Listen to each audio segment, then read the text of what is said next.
and welcome to Generational Wellbeing with Dr. Lum.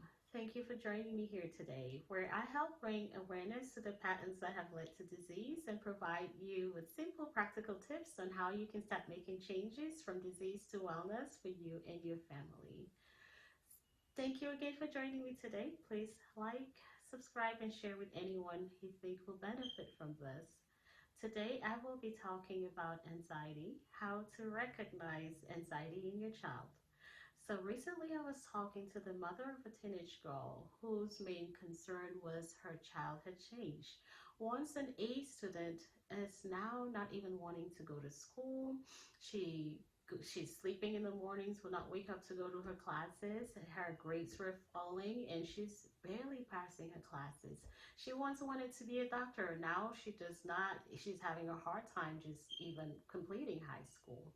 Upon further questioning, I realized that over the last year, actually in 2020, she lost a very close friend of hers to suicide. And suicide is the second leading cause of death in teenagers in the US. Yes, it is. And after the death of her very close friends, she changed. She had so many emotions within her and she did not know how to deal with them. She had racing thoughts. She had a hard time falling asleep, and even when she went to sleep, she woke up at night, and then when she finally falls back asleep, it's time to get up and go to school. And because she was not getting enough sleep, she was very irritable. She was having headaches. She had gotten to the point where she did not have the energy to do all the things she used to want to do. So I helped mom recognize that it was just not her trying to be lazy, but she really had a real issue she was trying to deal with. And I directed her to more resources where she could get help for her kid with a therapist who could help her process those emotions and get the help that she needs.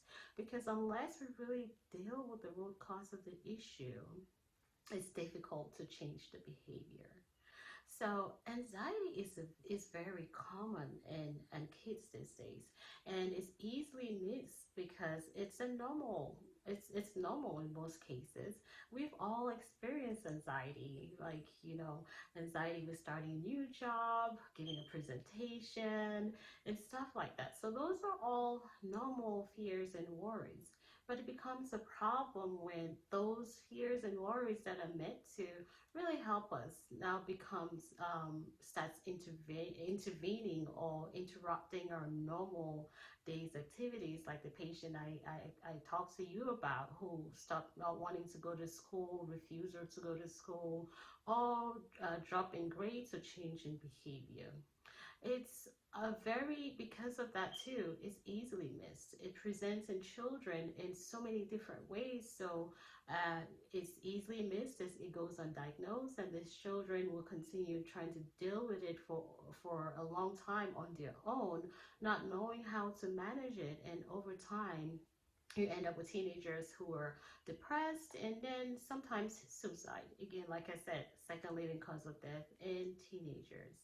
So, how does anxiety present in kids?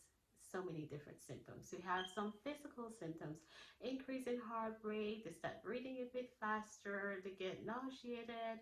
Sometimes they'll have stomach aches or headaches, and I've seen that in so many, especially in the children. You have like a lot of children who would not want to go to school. My tummy aches, my tummy aches. It's just like almost every day on the school day, they have a tummy ache, or they go to the school nurse because they have a headache. And some other kids may just present with very irritable behaviors, or throw tantrums, or just want to be left alone. Those are all signs of anxiety, and there's so many more symptoms and signs that a child will show you that you may not necessarily think is anxiety. So what typically triggers it? A lot of times it could just be a child who's having a hard time transitioning. We've had a lot of changes with a lot of people moving, a lot of loss. So a lot of kids are really feeling the effects of all the changes that we've all been experiencing and having a hard time adjusting. Or it could be just bullying at the school. The kids could be bullied at school, or not really being able to adjust to a new school situation or a new class or new environment. So and in the family, it could be because of separation as well. And so once we recognize or start paying attention to our kids, we'll start seeing those signs, those symptoms that the kids are showing us that we think could be something else, which underlying it may be anxiety. Now, if you find out your child has anxiety, what can you do to help them? First, I will say you have to talk to them. We have to acknowledge or really dig down and really connect with them to find out, when does your tummy hurt? Does it hurt every morning before school?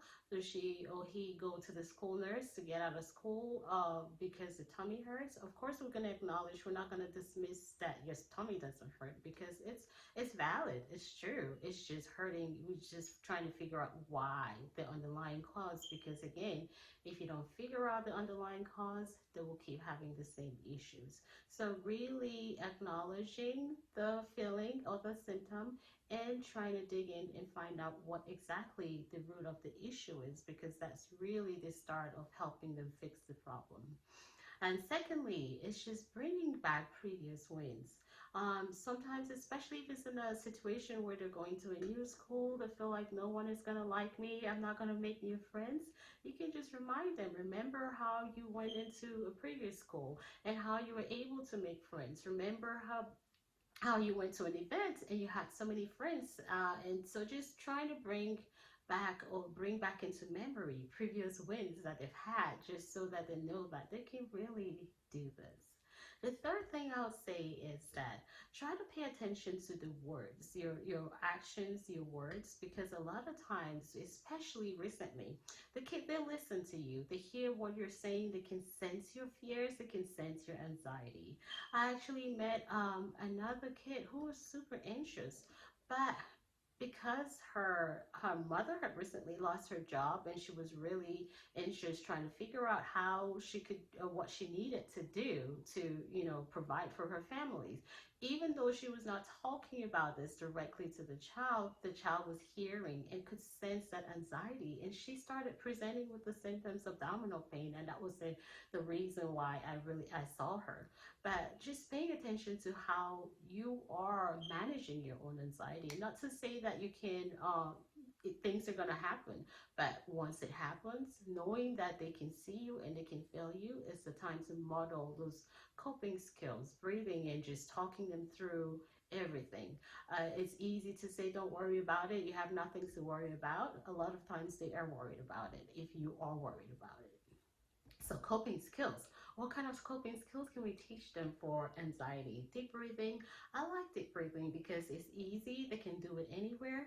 But if you practice it, if you're practicing deep breathing, it has to be like a daily routine, or sometimes a time when they're calm and they're not experiencing anything, so that it becomes a habit where if they get into an anxious situation, it's like automatic. Take slow, deep breaths, help reduce or bring the heart rate down and calm yourself, and then you can face whatever you're doing. There are also muscle exercises, squeeze balls that they can easily do. I see a lot of kids with like some kind of fidgety toys. There's so many things out there that can really help them. And with all these things that are out there, it's just practicing and figuring out which one works best with your child.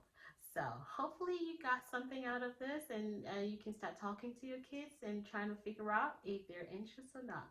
Please leave your comments in the comment box. Let me know what else you'd like to hear. Thank you again for listening. I'm Dr. Lum.